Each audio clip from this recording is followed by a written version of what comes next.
పంచాయతీ ఎన్నికలు ఏ రాజకీయ పార్టీకి చాలా కీలకమైనవి. చిన్నప్పటి నుంచి మనం అందరూ వినేది గ్రామ స్వరాజ్యం, గ్రామీణాభివృద్ధి, గ్రామాలు దేశానికి పట్టుకొమ్మలు, ఇలాంటి మాటలన్నీ విన్నాం. కానీ నేను పోరాట యాత్ర తిరుగుతున్నప్పుడు ఇచ్చాపురంలో మన గంగ స్నానం చేసి ఈ పోరాట యాత్ర ప్రారంభించినప్పుడు అక్కడున్న పంచాయతీల పరిస్థితి కానీ, అలాగే హుద్హుద్ తుఫాన్ వచ్చినప్పుడు పంచాయతీలకు వెళ్తే అక్కడ మన తుఫాన్ షెల్టర్స్ ఉన్నాయి, ప్రభుత్వ పథకాలు ఇలా ఉన్నాయి. చూస్తే ఏవి కూడా మాటలకిను అక్కడ ఉన్న వాస్తవాలకి పొంతం లేకుండా ఉండేవి. అలాగే ఇచ్చాపురంలో మనకి ఉత్తరాంధ్రలో ఈ ఉద్దానం కిడ్నీ సమస్య, ఇచ్చాపురం నియోజకవర్గంలోని ఉద్దానం ప్రాంతంలో ఉన్న కిడ్నీ సమస్య, ఇవన్నీ చూస్తే పచ్చటి పంట పొలాలు ఉండి అంతమంది కిడ్నీ వ్యాధిని బారిన పడటం, దాని మీద గ్రామీణ ప్రాంతాల నుంచి ప్రజలు వెళ్ళిపోవటం, వలస కూలీలుగా వెళ్ళిపోవడం చాలా ఆలోచన వచ్చింది. నా ఉద్దేశం ఏముండేదంటే, గ్రామాలు దేశానికి పట్టుకొమ్మలు అనుకున్నప్పుడు అసలు వలసలు దేనికి, ఏం ఉంది అని చూస్తే ప్రతి గ్రామం, దాదాపు అన్ని గ్రామాలు మన రాష్ట్రంలో కానీ మిగతా చోట్ల కూడా కొన్ని వర్గాల ఆధిపత్యంలోనే, కొన్ని కుటుంబాల ఆధిపత్యంలోనే ఉండటం, మిగతా ప్రజలకి గొంతు నొక్కేసే పరిస్థితులు. ఉదాహరణకి విజయనగరంలో పెదపెంకి గ్రామం తీసుకుంటే అక్కడ అంత బోధకాలు ఉండి కూడా మరి ఆ విధంగా ప్రజలు సఫర్ అవుతుంటే కూడా అక్కడ స్థానికంగా ఉన్న రాజకీయ నేతలు కానీ, అక్కడ ఉన్న పంచాయతీ వ్యవస్థ కానీ, వైద్యం, అక్కడున్న ఆరోగ్య సమస్యలను గుర్తించకపోవటం, అదే బోధకాలతోటి అంతమంది సఫర్ అవుతుంటే ఏమీ ముందుకు వెళ్ళబడి, ఇవన్నీ చూస్తే నిజంగా మన పంచాయతీ వ్యవస్థ సవ్యంగా పనిచేస్తుందా? ఒకవైపు కేంద్రం నుంచి నిధులు వస్తున్నాయని చెప్తూ ఉంటారు, చూస్తే కేంద్రం నిధులు పంపిస్తూ ఉంటారు రాష్ట్ర ప్రభుత్వాలకి, కానీ ఎక్కడ కూడా అవి ప్రజలకి చేరినట్టుగా, దానివల్ల సత్ఫలితాలు వచ్చినట్టుగా మనకి దాఖలాలు అయితే అంత సంపూర్ణంగా కనిపించవు. అంటే మనం మాటల్లో చెప్పేంత, మనం వినేంత ఆచరణలో అయితే చాలా దూరం ఉందనిపించింది. ఇలాంటి పరిస్థితుల్లో నేను పోరాట యాత్ర తిరుగుతున్నప్పుడు గ్రామాన జన సైనికులను చూశాను.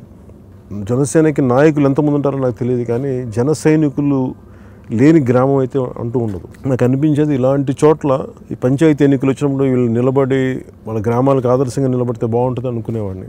కానీ అది ఎంతవరకు జరుగుతుంది, ఎంతవరకు వీళ్ళు నిలబడతారు, ఎంతవరకు నిలబడి తట్టుకోగలరు? ఎందుకంటే మామూలుగా ఒక నియోజకవర్గంలో జరిగే పోరు కంటే కూడా గ్రామాల్లో జరిగే పోరు చాలా కష్టసాధ్యమైంది.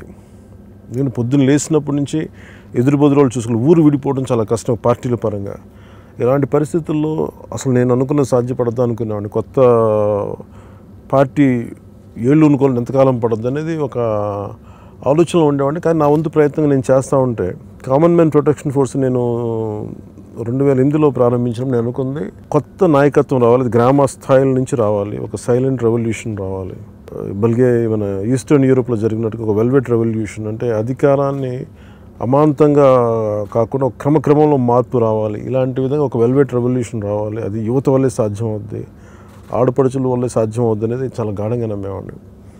దాంట్లో భాగంగానే ఆంధ్రప్రదేశ్ విడిపోయిన తర్వాత ఎన్నికలు జరగటం, పంచాయతీ ఎన్నికలు రావటం, అది 4 దశల్లో ఈ ఎన్నికలు జరగటం, ఇవన్నీ నాకేమనిపించిందంటే అట్లీస్ట్ ఇప్పుడైనా ఒక ప్రయత్నం చేద్దాం అనిపించింది. దాంట్లో ఈ 4 దశలుగా ఈ పంచాయతీ ఎన్నికలు జరిగినాయి. ఈ ఎన్నికల్లో 1209 సర్పంచులు, 1776 ఉప సర్పంచులు, 4456 మంది వార్డు సభ్యులుగా జనసేన భావజాలం, జనసేన మద్దతు కలిగిన వారు గెలుపొందడం నిజంగా చాలా సంతోషంగా అనిపించింది. రాష్ట్ర వ్యాప్తంగా 65% పంచాయతీల్లో ద్వితీయ స్థానంలో నిలిచాం. అదేవిధంగా ఉభయ గోదావరి జిల్లాల్లో 80% పంచాయతీలు, కృష్ణా గుంటూరు జిల్లాలో 71% పంచాయతీల్లో ద్వితీయ స్థానంలో జనసేన మద్దతుతో పోటీలో ఉన్నవారు నిలిచారు. అయితే చాలామంది అభ్యర్థులు గెలుపు ముంగిట చాలా చిన్న తేడా, స్వల్ప తేడాతో ఆగిపోయారు. అది కూడా ఎలాంటంటే 10 నుంచి 100 ఓట్ల లోపే. మొత్తం మీద 27% ఓటింగ్ని జనసేన పొందింది. ఉభయ గోదావరి జిల్లాల్లో 36%, కృష్ణా గుంటూరు జిల్లాలో 32% వరకు ఓటింగ్ని జనసేన పార్టీ కైవసం చేసుకుంది. ఇది నాకు ఈ విజయం చాలా తృప్తినిచ్చిన విజయం నాకు.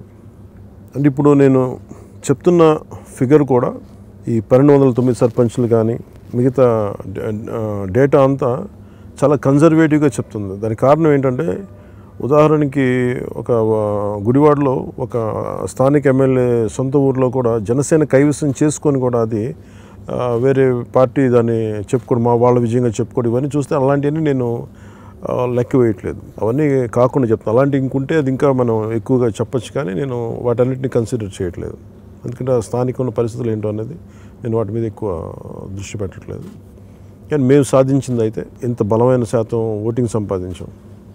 ఈ విజయానికి ముఖ్య కారకులు మబ్బుల్లో పరిగెత్తే పిడుగులు లాంటి జన సైనికులు విజయం అది. కుల రాజకీయాలకు, అవినీతి అక్రమాలకు ఎదురొడ్డి పోరాడిన ఆడపడుచులు, వీర మహిళలకి ఈ విజయం అది. డబ్బుతో రాజకీయం కాకుండా ఆశయాలతో ముందుకు వెళ్ళాలనుకునే అభ్యుదయవాదుల విజయం అది. ఒక్క రూపాయి పంచకుండా, దౌర్జన్యాలకు దిగకుండా ఎన్నికల బరిలో వాళ్ళు జన సైనికులు బలంగా నిలిచారు.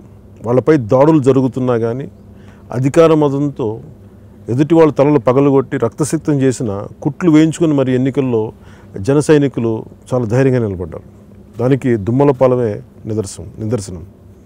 ఇలాంటి విపత్కర పరిస్థితుల్లో జనసేనకు దక్కిన ఈ విజయం మన వ్యవస్థలో వస్తున్న మార్పుకి ఒక గొప్ప సంకేతం. సామాన్యులు ఒక అసామాన్య రీతిలో గెలవటం, ఎన్ని అవాంతరాలు కల్పించినా నిలబడిన వారికి, పోటాపోటీగా పోరాడి కొద్ది తేడాతో ఓటమి పాలైన వారికి, ఇంతటి పోరులో గెలిచిన వారికి ప్రతి ఒక్కరికి హృదయపూర్వకంగా నా ధన్యవాదాలు, అభినందనలు నేను తెలుపుకుంటున్నాను. గ్రామ స్వరాజ్యం, పల్లెలే దేశానికి పట్టుకొమ్మలు లాంటి భావనలు వినిపించేది ఎక్కువ, కనిపించేది తక్కువ.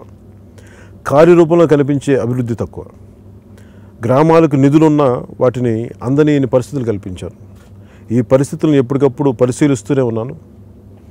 భవిష్యత్తులో జనసేన కైవసం చేసుకున్న గ్రామ పంచాయతీల్లో కేరళ తరహాలో పంచాయతీలని వారి స్వయం ప్రతిపత్తి కల్పించేలాగా, ఏదైతే ఒక 29 అంశాలుగా అధికారం వాళ్ళకి తీసేశారు, తిరిగి అధికారం వారికి దక్కేలా, గ్రామ పంచాయతీలు దక్కేలాగా మా కృషి మేము చేస్తాం. గ్రామ అభివృద్ధికి మేము సంపూర్ణంగా తోడ్పడతామని ఆశిస్తున్నాం.